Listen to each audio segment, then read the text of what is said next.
I'll take you tonight through the streets of Nigeria, beginning from Abuja. Members of the Nigerian Labour Congress NLC today marched through the street in protest of the biting economic hardship in the country. Labour and federal government authorities had met on Monday on late push to stop the protest, but the meeting ended with no agreement reached between the parties. As early as 7 a.m., we started seeing protesters started gathering in different parts of the country, bearing placards and putting on the paraphernalia of the NLC. The Nigerian Labour Congress says a two-day protest by members of the union is about hunger in the land and not just a clamor for a review of the minimum wage. But the president of the NLC, Joe Ajero, says that contrary to some claims, the union is not protesting only about a hike in the country's minimum wage of 30,000. Take a listen to Joe Ajero. Where it's pinching us. You know, the tendency for you to have a president and the ministers and advisors around will not tell him exactly what happens, you know, is possible. So we are out to do a protest today to register before Nigerians the level of suffering, and we are calling it peaceful rally. You know, the meeting you saw, there was a meeting on Sunday till late, there was a meeting yesterday till late, all was aimed at saying, don't come out. But we are out, you know, and out we are for a peaceful rally to tell Nigerians that we are hungry. There is hunger in the land. There was hunger in the land, but it wasn't this bad until deregulation. And then after deregulation, we proposed all that we needed to. If they had solved the problem of transportation immediately, they would have solved almost 50% of the problem. That is the president of the NLC. We understand that meetings are ongoing, consultations about this two-day warning strike. This is in isolation of the threatened 14-day ultimatum, which we could dovetail into a nationwide strike action and down-tooling by the Nigerian Labour and its members across the country. But in Lagos, what happened? Interesting scenario. We in fact saw pictures of members of the Nigerian police force doling out water, refreshment, biscuits to protesters. And at the end of the day, we saw in the lead the lawyer, human rights activist to the Nigerian Labour Congress, Mr. Femi Falana, who was also leading the pack. And he's also his views about the agitation. Take a listen to Mr. Femi Falana. Every tier of government should manage its own affairs, should be accountable to the people. We are saying that since fuel subsidy was removed, the federal government, state government, and local governments are smiling to the banks without any commensurate improvement in the lives of our people. What we're asking the government to do is to sponsor a bill and enact a law to provide security for our people. Because what we are talking about, when you are talking of insecurity in Nigeria, we only address physical insecurity, whether we should have enough police personnel and gadgets for them. What of social security? If young people are not productive, if they are not meaningfully engaged, they will take to crimes. That's Mr. Femi Falana there. Tonight, we'll be getting some insight from the federal government. What exactly is going on? What is the reaction of the government of the day to some of these issues? I'll be joined by a very top official of government to give us an insight on what they are doing differently to make sure that this does not escalate further. But before we get to speak with the officials of government, let's speak with yet another rights activist, a very senior lawyer, professor of law, who joins us live from South Africa, Professor Mark Ozekhome. He joins me live from South Africa. It's good to see you. Professor, thank you so much for joining us tonight. How are you, Sean? Some Nigerians are now smiling. Things are hard, they say, and the protests on the street of Nigeria. Let me get your view first and foremost. In those days, you would side by side with Chief Gani Fawemi, you will march the street. But what is going on in our land today? What do you think could be the way out in this engagement with government, the policies of government to the Nigerian people? It's so sorry, a sight. If I were in Nigeria, presently I would have joined a protest. Although this is something we started more than 40 years ago, one is never too old to protest against ills of the society. The truth is that this government started on a very, very wrong footing. You remove subsidy without any attempt to cushion the devastating effect of this removal. Today, transportation that was probably 100 or 200 naira is about 1,000 to 1,500 naira. Some of us who are senior lawyers, whom God has blessed to have some little means, we had to increase the salary of staff. We have to continue the system of cooking for staff to make sure that they eat. In other words, Nigeria has gone back to where we were about 1983, where it was actually hunger and starvation. Remember the Thai Sholaring panel or committee that had to be set up to standardize food prices? We are back there. In other words, the problem of Nigeria today now are not even problems of development, how to build a house, how to buy a car. It is how to eat, even if it is 2 meals a day. So it is a situation that this government has to do everything about. But to me, it is most embarrassing when I see officials of this government blaming the Jonathan government that left office in 2015, nearly 10 years ago. Even ironically, blaming their own predecessor that they took over from within the same APC government. I think everything has gone wrong. I think this government needs to go back to the drawing board, make it a tabula rasa, go back to the drawing board, go back to brass tacks and say, where did we miss it? Microeconomics, how did we come here? How? When did CBN become a commercial bank doling out money? Why have BDCs, people who sit under the trees and small tables, how can they control your economy and determine how much a dollar should cost? Why has the government dollarized the economy that you can even see government officials spending money and spraying dollars? Why are things so bad? And the way we are going, it's already 1,000 naira, 50 naira to the dollar. When I predicted last year it will go to 1.5, some people said I was crazy. But can I now predict, if we are not careful, we'll be going to a situation where we once saw in Ghana, where they were carrying their cedi in baskets to the market to go and buy things which they would put in their pocket. Before the end of this year, if we are not careful, the naira may exchange to up to 4,000 naira to the dollar. Do you know why? Prof, Because there's nothing things changed rapidly in the last 2 days. The naira was exchanging in the parallel market for up to 1,600, 1,700. In fact, at some point, it went to about 1,850 or thereabout. But it since come down to about 1,004 thereabout. I don't know how much it sold today. But it looks like in the last 24 hours, things are really dropping. But when you say drawing board, what is drawing board? Because this is a new government who says that it's going to bring renewed hope to Nigerians. What is the meaning of drawing board anyway? This is not renewed hope. This is renewed poverty. But we were already having poverty before. But it is now renewed on a higher scale. Going back to the drawing board by that, I mean that this government should try to rethink, think outside the box. If possible, think without the box.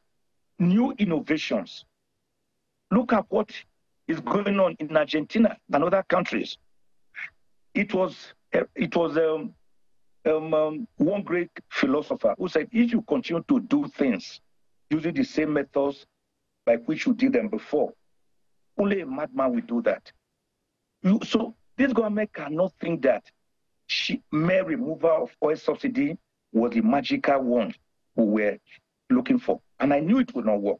By the way, What is this oil subsidy?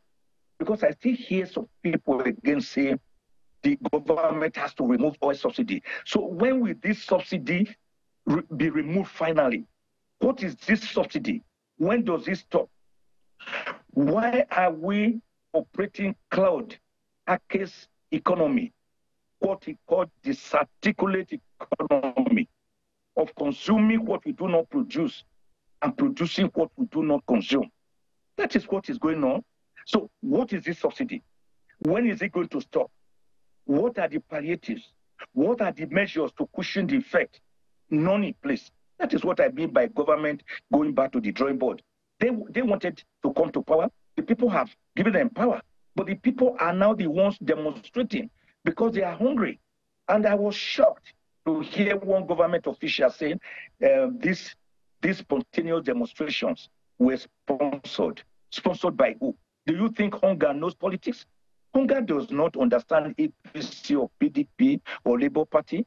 Hunger is neither Fulani, nor Hausa, nor Edo, nor Igbo, nor Yoruba. Hunger does not have color. Hunger is hunger. And a hungry man is an angry man. And that is why these spontaneous demonstrations are coming up from Ibadan to Shogbo, from Kano to Sokoto, from Aba to Wiri, from Benin to Enugu, from Port Harcourt to Calabar. And you are saying these are sponsored? Hello? When the house is on fire, the blind will know because they will feel it. The lame will know because they will hear about it. The dumb will know because they will feel the heat. Things are bad. Bad. And it has never been so bad. Yeah. So let's not pretend. Yeah, please, for God's sake. Yeah. Let me take you quickly, because one of the major reasons why I invited you, this is just coincidence that this is happening today. One of the reasons why I spoke with you over the weekend is the worry and concern of very senior member of the bar. And as a very senior member of the inner bar, you are also worried when we had the conversation about what is going on in Osun State. The judiciary has been on vacation, not a voluntary vacation, a compulsory vacation, which is called a violent civil vacation, a holiday, so to say. What is going on in Osun State? Judiciary is on perpetual holiday there since December last year, or November, thereabout. It's such a shame that the judiciary in Osun State has been on forced strike and vacation since November 22 last year. By the way, I am patron to JUSUM, the Judiciary Staff Union of Nigeria. And because of that, I know their plight. I know their problems. We usually say the judiciary is being buffeted by the executive or by the legislature. But this is a situation where the judiciary is actually self-destruct, engaging in self-immolation, thereby exactly bringing to fruition what Alexander Hamilton once said in his Federalist Paper number 78, that the judiciary is the weakest of the three arms of government because it does not have armies to defend itself, and it does not have a purse or finances to control. But Sean, the irony is that this time, it is not the other arms of government that are dealing with the judiciary. It is the judiciary itself that is dealing with itself. The Chief Judge of Osun State, Justice Oyebola Adekwele Ojo, should, to me, climb down from her high horse and attend to the burning issues at stake. She should not behave like Nero, who was playing games when Rome was on fire. She should stop going to Canada for 6 weeks when her judiciary is at a standstill. It is not another arm of government. It is the same judiciary. Judicial workers are entitled to certain perquisites of office, their salary, before they can work. What brought this about was in November last year. The judiciary staff were complaining that 5 of their staff were unilaterally, arbitrarily, whimsically, and capriciously suspended by Justice Ojo, the Chief Judge, without reference to the JSC, the Judicial Service Commission of the state.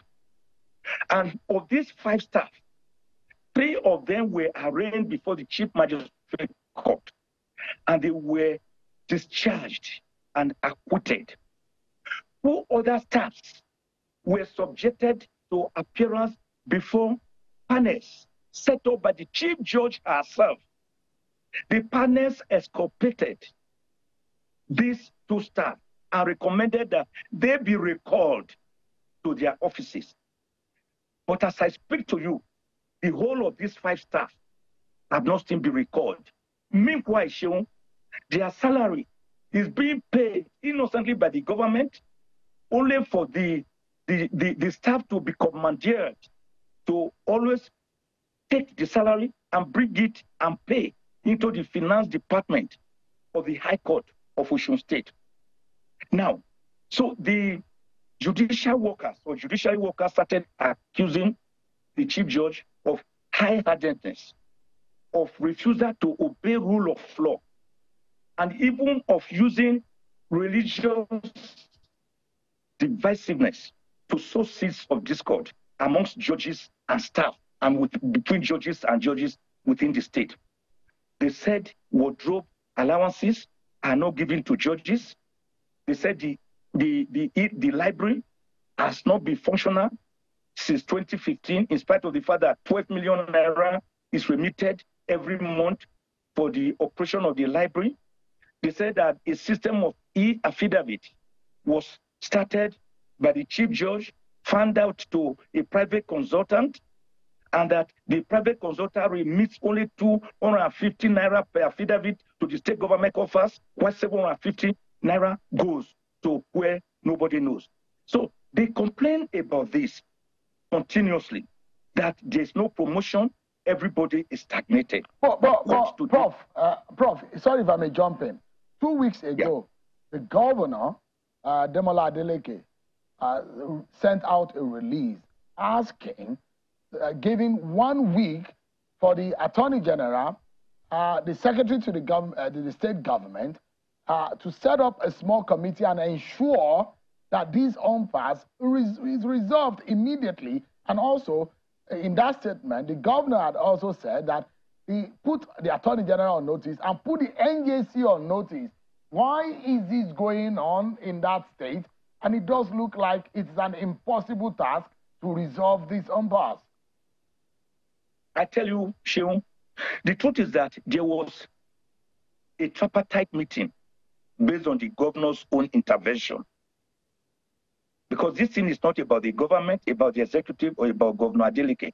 This is about judiciary against judiciary, staff against the Chief Judge against the staff. A tripartite meeting was set up between JUSUM, Judiciary Staff Union of Nigeria, which was represented by the national president of JUSUM. The Attorney General represented Osun State government, while the Chief Registrar of the High Court of Justice of Osun State represented the judiciary, the High Court. They arrived at certain decisions. And some of the decisions was that these 5 workers that were unlawfully, illegally, and arbitrarily suspended should be recalled. And that the 2021-2022 wardrobe allowances should be paid to those who deserve it. The library should start, and that the Chief Judge should no longer would victimize other people. And he did. One Mrs. Bose Fagbemi, who had again been illegally transferred by the Chief Judge, while she brought in someone who she felt will work better with her, a minion, should also be recalled. I tell you, the state government quickly, from what the judiciary staff told me, quickly mobilized and paid all outstanding money so that they will fulfill all righteousness. But as we speak to you, the Chief Judge has not been able to call for a meeting of the JSC, the Judicial Service Commission. She has not recalled the 5 suspended workers. Everything is at a standstill. And guess what? November last year, the staff members, feeling buffeted to a corner, decided to picket the High Court premises and the Chief Judge's office. They told me, and this is already in the public domain, in video, in words, that the Chief Judge invited the police. The police came there and brutally, forcibly, forcefully, scattered the peaceful demonstrators, shooting sporadically, tear gas. Some of these workers were injured, some were hospitalized, some ran for their dear lives. So the entire place till tomorrow. But I mean, the NJC, the NJC, looking at solution now, the NJC should be the supervisory institution over a state judiciary, for example. I mean, shouldn't the NJC be weighing in on this matter? What do you think is a way out, the solution? As a matter of fact, the Osun and another private NGO, including the House of Assembly, have since petitioned the Chief Judge against the Chief Judge to the NJC. Don't forget that the House of Assembly had, pursuant to what they consider to be their powers, under Section 128, Subsection 2, and 129 of the Constitution, suspended the Chief Judge. Although they later said they were not suspending her, but they were recommending to NJC to suspend her. Don't forget that it is the NJC under Section 292 of the Constitution that has disciplinary powers over judges. So the NJC now has the petitions of these people, should quickly summon a meeting to look at it. I'm aware of the decision of Eleru Habib, the Attorney General of Kwara State, and other cases, including the case of Ngajiwa, that it is only the NJC that has powers, disciplinary powers over judges. And that it is when they have finished that you can even call in security agencies. So as far as I'm concerned, as far as the facts show, the Osun State government, including the Osun, including the House of Assembly, have done all they should and all they can by now sending formal petitions to the National Judicial Commission, NJC, and it is now left for the Chief Justice of Nigeria, Justice Olukayode Ariwola, who also doubles as the chairman of the NJC, to quickly meet and resolve this matter. Do you know what, Sheon? Do you know what it means to close down a state judiciary for 3 months? Do you know that potential investors, when they hear about that, they will run away? That is one whole arm of government has been suspended, like what the military governments normally did. It was always because they suspended the other arms of government that we said they were military dictators, military tyrants. But here is a situation where it is neither the executive nor the legislature suspending the judiciary, but the judiciary itself suspending it through the acts of the Chief Judge, who should actually, I must pray her, my Lord, I pray you earnestly to please, in the name of God, in the name of all that is good for Osun State and the judiciary, to look at it and climb down from your high horse. All these workers, because a house without pillars is no house. Yeah, that is why you can't function. Yeah, can't function without it. Call them for a round table meeting. Yeah. You can resolve this matter in 24 hours. All right. Even without calling the NJC. Why are you externalizing your problems, which you can solve? Yeah. Is it a matter of ego? Is it a matter of victimhood sense? I do not know. Or do you? Well, we're due for a break, Prof.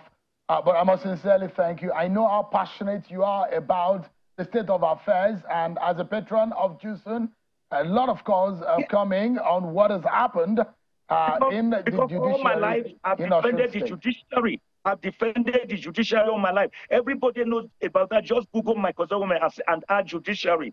I defend them because they cannot speak for themselves. Right. But what do you do in a situation where it is the judiciary dealing with itself, slapping itself, gunning at itself? It's a sad story. Professor Mike Ozekhome, Professor of Law, Senior Advocate of Nigeria, thank you so much for your intervention tonight. And I hope that this works and the judiciary in Osun State will get back on its feet. Thank you so much. Let us have hope, Nigerians. Things will be better. They'll be better. They'll be better tomorrow. Thank you so much, Prof.